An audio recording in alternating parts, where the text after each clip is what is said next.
Chloe. That's Milo. That's my hand. There's no food in it. Chloe. Chloe. That's my phone, Chloe. Okay, Milo. Chloe. There's no food. You got a craving. Yeah. Cool. Hey there, MBC, Matt Brownie Cake, however you want to call me. Yeah, I'm sitting on the floor today. Just a bit tired at the moment. Kind of had to do a few things around the house that need to be done. I think I've probably done about 65% of them. So I've just got to knock on the rest of 35% and I'll be sorted. Went to work this morning, really struggled for motivation to do so. Again, told you I don't want to go into it, but by all means, look at my previous videos. I went in, did what I need to do. Did what I need to do. Didn't happen to finish all that I need to do, that I was hoping to do today. Reason being is because I had a phone call from my house alarm that was going off. Fortunately, I'd done the majority of what I need to do today. So I was allowed to leave and I came home and I was all right. Because it's really silly, because the main thing for me is, like, getting burgled, you know, it's happened when I was living at my mum's. It's a horrible, horrible feeling. It's not, it sounds cliche, but it's not what they take that hurts me, it's what they leave. You know, the stigma of the fact you've been burgled. You know, your house is your castle, you know, it's your refuge, it's your safe place. When everything is crappy going on outside your life, you can just come into your house, go into your bed and everything's fine. But when you've had someone that you have not given authorization to enter your house, it just makes you feel very unsettled. And every time the alarm goes off and it rings my wife or myself, the main concern for me isn't the matter of, oh, they could take my TV, they could take my computer and that stuff, because at the end of the day it can all be replaced. It's not an issue for me. Yeah, it'll be an inconvenience, but it's not a great loss to me. What is my cats, which you just saw, because they haven't done anything wrong, and depending on who's coming in the house, they could hurt my cats. My cats are house cats. They'll go in the garden if I'm with them, or my wife's with them, or my mum, or Holly's mum, or whatever. But they won't go outside. That they're not allowed to, just because, you know, they're very friendly and people will like to kidnap them because they're a pedigree cat. I fear that if my house was to be burgled and the cats were here, I know psychologically they will be wrecked, because they would have had people in the house rushing around, gathering up stuff, ripping stuff out. If they don't like cats, who knows what they might do to my cats? They might have a really bad memory or experience with cats and actually want to do something horrible. I remember there was an article or something like that a while ago where it was talking about how someone had set fire to a cat. And the cat survived, fortunately enough. Well, I say fortunately, but I don't know if that's a good or bad thing, because the cat was disfigured for life and was scarred, not just physically, but mentally. And I don't want that for my cats. You know, Chloe's very scatty at the best of times. But yeah, she chilled out. She can kind of mellow with me. You know, but not with everybody. Sometimes she just runs and hides and you can't find her for a good few minutes. But I know she doesn't leave the house and it's fine with me now. But my main concern is that, you know, imagine the front door's left open, the back door's open or whatever, and the cats have just obviously had everything they know just completely turned upside down in such a hectic manner that they're not comfortable with it. And then to get them to feel comfortable again is going to be very difficult, bearing in mind that Holly and myself won't be comfortable. So that's a real big worry for me when it comes to getting burgled. Not so much the physical things that I can replace, it's more my cats. If anything happened to Milo or Chloe, you know, give or take. Milo, he's absolutely my best buddy in the world. I love him.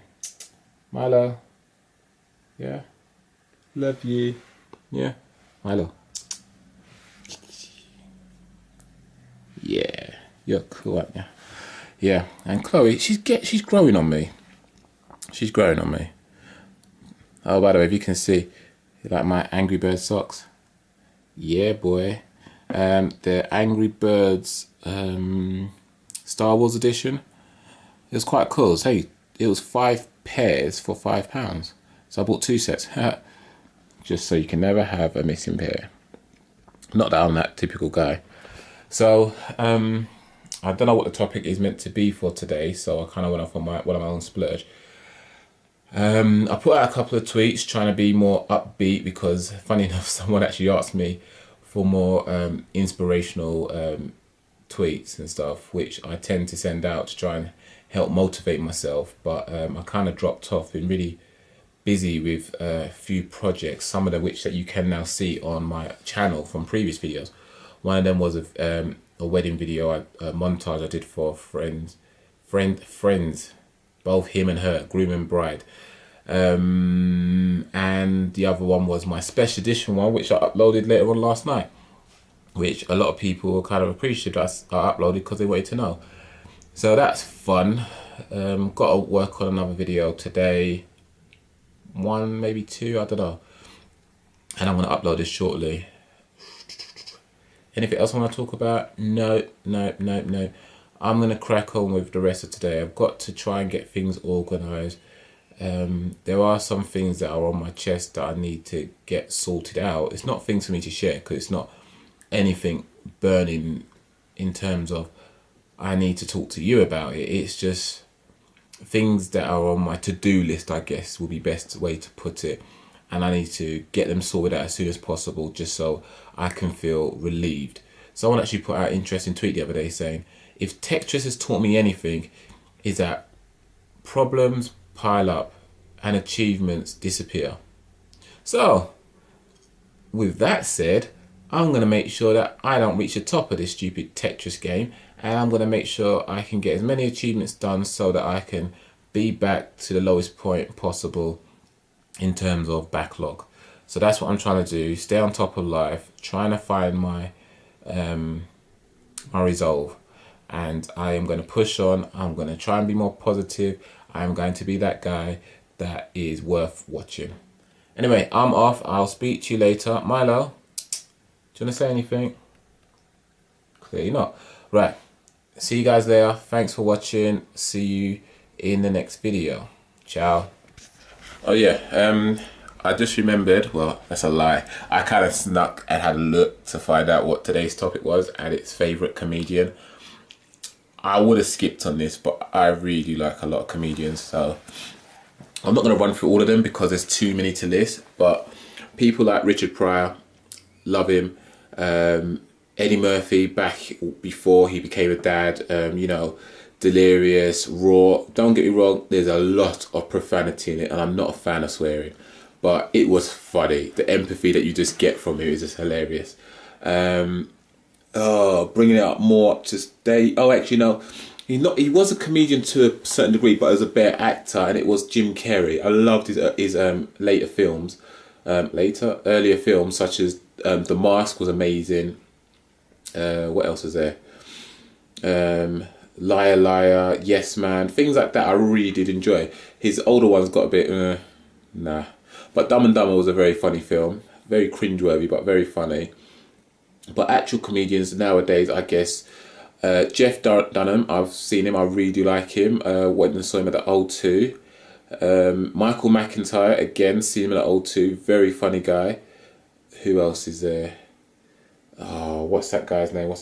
I know he, oh gosh. John Bishop, Liverpudlian, I think that's how it's pronounced. Yeah, really funny guy. Again, saw him at the O2. Who else is there? No, I'm struggling right now. Kevin Hart, funny guy. One of his DVDs I watched and I wasn't overly impressed. It's sort of like, I could see he had learned a different style of comedy, but it was just a bit tired. But then I got into his wavelength and I appreciated him. Aries Spears, I like him. Jay Farrow, I like him. Wow, what are you doing, Chloe?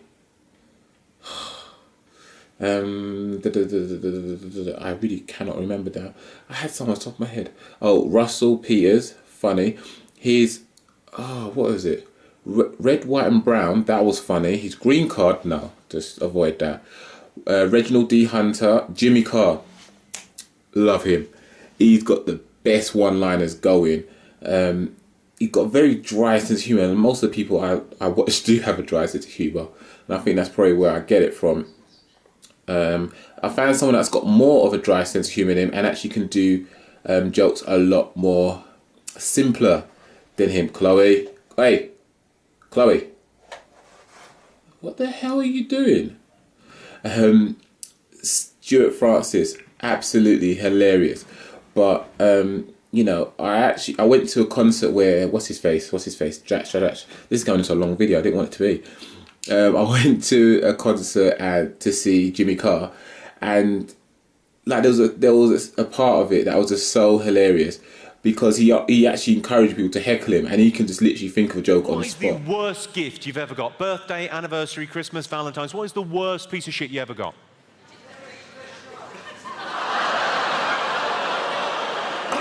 We've had a heckle. Go on, what was that, sir? A little bit louder.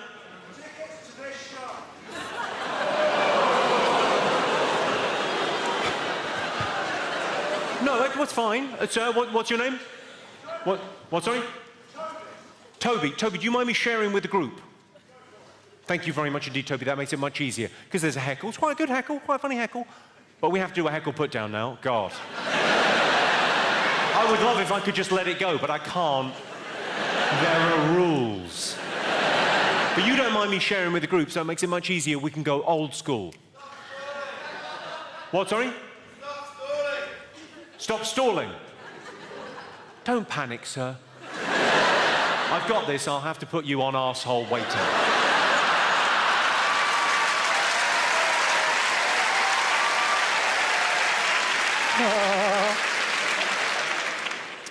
Toby's mum is so fat. She's a fucking disgrace, Toby. Your mum is such a chunky monkey wobble slob. Fatty boom batty blubbernaut. She's so fucking fat, when she fell down the stairs, I thought EastEnders had finished. Boom, boom, boom, boom, boom, bum, bum, bum, bum.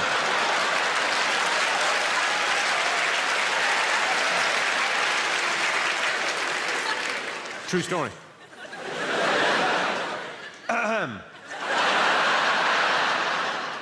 You, sir. What did you say? What was it? Stop stalling? Yeah? What's your name? Gary. Are you trying to say Gary? Watch me. Gary. Yeah. Yeah. Yeah. The fuck is that? Well, Gary, if you want my comeback, you'll have to scrape it off your mum's teeth.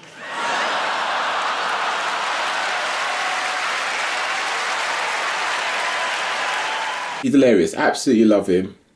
And those are the type of people I guess I watch. There is what's his name? Brian O'Dermott?